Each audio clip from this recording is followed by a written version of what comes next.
Phara is a union nurse, tenant organizer, and lifelong Brooklynite, running to be the next assembly member of the New York's 57th Assembly District.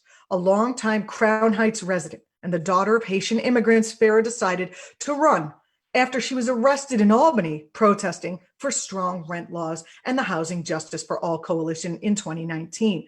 Now, in the middle of the worst pandemic in 100 years, Phara is running to bring a nurse's voice to Albany to fight for single-payer healthcare, a Green New Deal for New York, and the universal rent control. We're going to let Phara in from our Zoom chat, and we'll give her a warm welcome.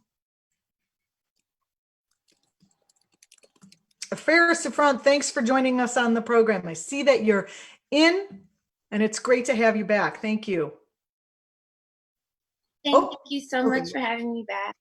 Great. So it's nice to see you. How is the campaign going? You must be exhausted. Oh. Or, you know, inspired. One of the two.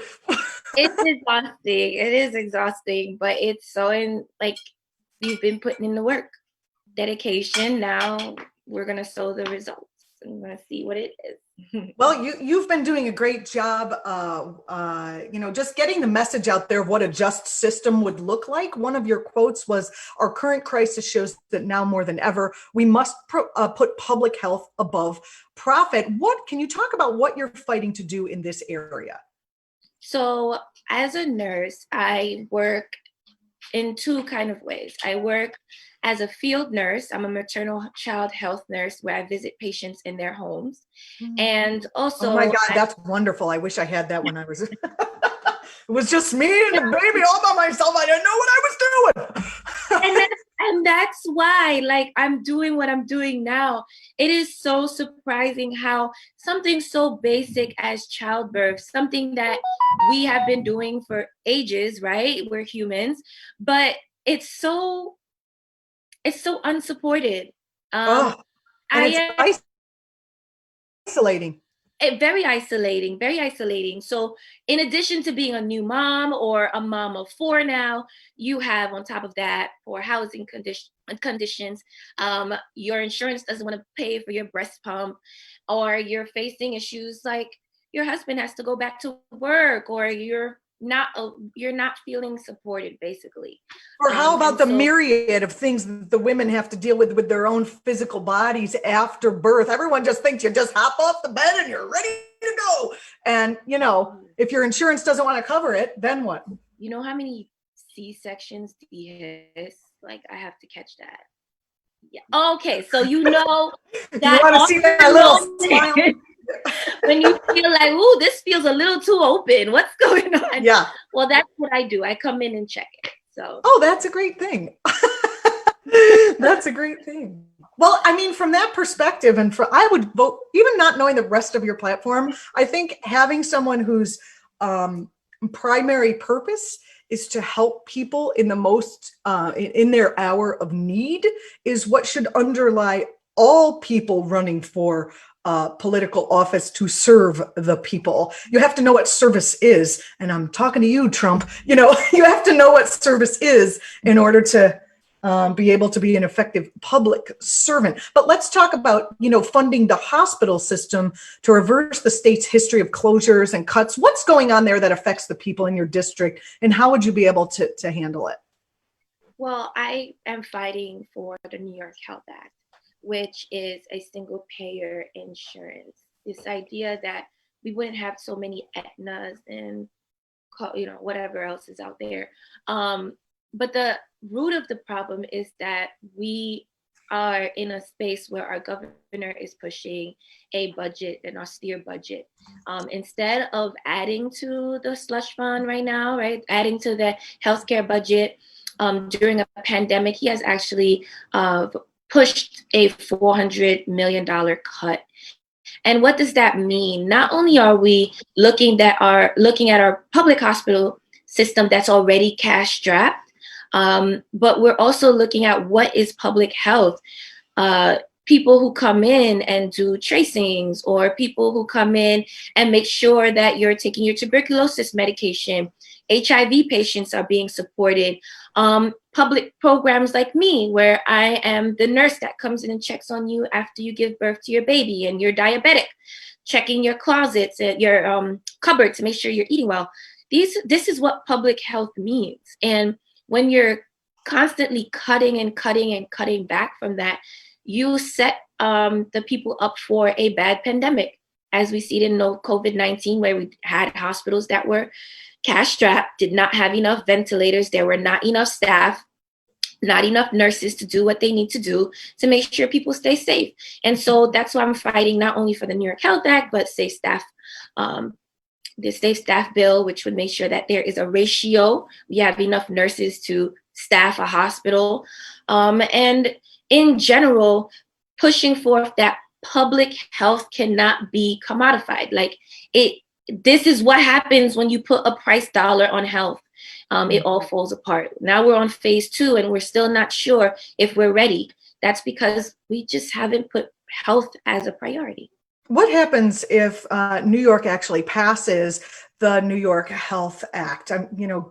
We're a big state. We're a leader in certain areas. How far would this go to help push, say, other states in the direction of a single payer? Oh, I think that New York is primed to be a model for what Medicare for all could look like on the national level. I mean, this would be a momentous time to pass the New York Health. I mean, we would finally have not only enough money because we would tax the rich, of course. This is the main goal here. But we would have money to fund our public health system, right? Enough nurses, enough doctors, hospitals. But then we would push against price gouging, this idea that companies are bidding each other to basically jack up the price of pharmaceuticals. I mean, people would have insulin at a price that makes sense and is affordable for all. No longer would you have your insurance tied to employment. So whether or not you're employed or not, you would have health insurance, regardless of your immigration status, regardless of how much money you're making. You don't have to worry about blood pressure, medication, or treatment, continuity of care. Like, it would be like heaven. I mean, if people are so concerned about unrest, right? That's the term that's being bandied around, even by myself, that takes into account things beyond police brutality, right? If people are concerned about unrest, don't you rest easier when you have your medical needs cared for? Wouldn't divesting money from policing and putting it into a supportive funding for Black and brown communities, including maybe their physical health care, don't you think that would help to quell unrest and provide rest? I mean, I see that you say fight to redirect. One of the things you want to do under policing is fight to redirect the tens of millions of dollars in state level NYPD funding to invest in Black and brown communities. Talk about your stance on that a little bit. When we look at the New York Police Department, that's $6 billion that even in the midst of a pandemic was left untouched. While we're cutting from healthcare, we're cutting from education, nothing was done about the budget for the New York Police Department. And then we look when, after the death of George Floyd, and we look at the response of the NYPD that's sanctioned basically by the mayor and the rest of lawmakers, it's just people are upset. And now you're running a police car over people. People are upset, and instead of addressing that, you're pepper spraying. So innately, I think that the NYPD is a band of brothers that are racist and they are violent. And so rather than continue to fund that with money from the state and the city, I think that we should divest that system of racism and put it back to what we really need.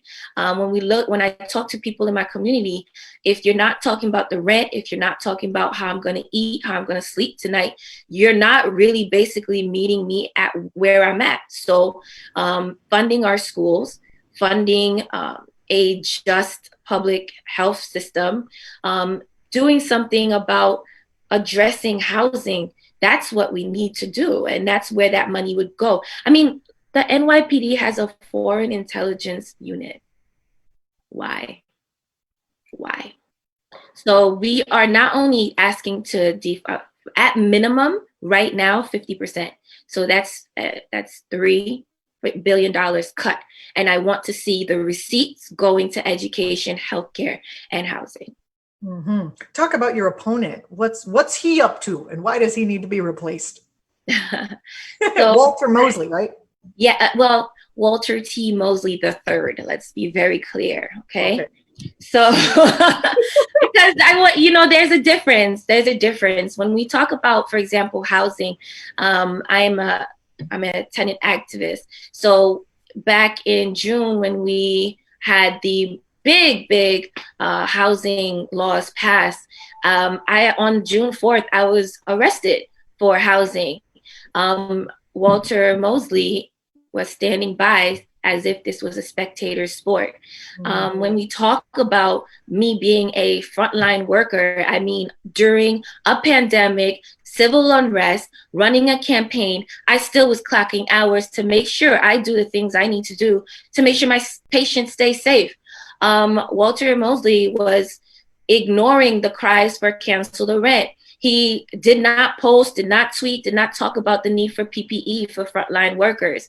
And then when we look at how much support am I getting from the community? I have raised a lot of money, and that's coming from small donations from well over 2,000 donors that are from in district. And we look at Walter Mosley that raised $15,000 from 15 donors that weren't even in district. He has taken well over $100,000 from real estate developers and corporations. Like, we're talking about someone who says he is not influenced by money, but we know that money walks and money talks.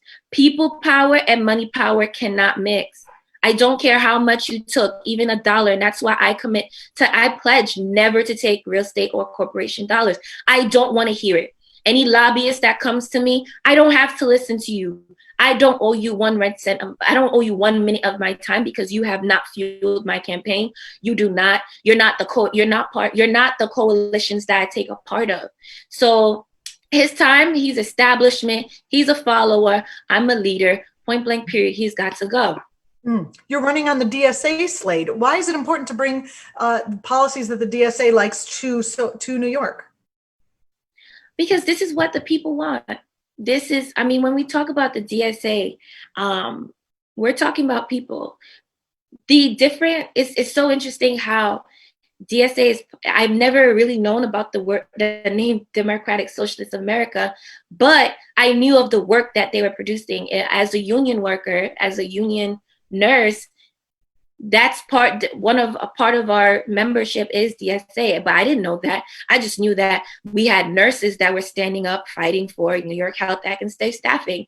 As a housing activist, I was out there getting arrested with other housing activists, but that happened to be part of DSA. So when we're talking about green jobs, when we're talking about universal healthcare, universal rent control, because the rent is too high. We're talking about things that people want, people need. Do you think, this is sort of off topic here, but do you think with the amount of moneyed flight out of New York because of COVID-19 that will affect the rental market? Do you think it'll go down because of that? Doesn't seem like it will, but. No, I don't think. I think if people who left New York City, I guess, to go wherever, they're still their apartments are still here. Their house is still here. They have not subletted. Yeah, that's So true. Not Subway. Not Subway. they're coming back. They can't leave. I mean, we were talking about the hottest real estate market in the United States and maybe even the world. But it's not just about who lives here, it's about who's invested here. Because real estate has given so much money to politicians, given so much money to been part of so much of what New York City is, they won't go away. But it's so important that we don't go away and we continue to push back against them. So they're not going away. We're talking with Phara Souffrant, candidate for New York State Assembly. The primary, the date of vote is tomorrow. Tomorrow. Yeah, this is going to be exciting. So when you win tomorrow, who are you going to be going up against, in the general? Oh, no one. Oh, that's terrific. That's it. I think my district has like 3,000 Republicans. So, and that's it. That's it. Which is why it's so important to take part of primaries. This is where real dialogue happens in New York City.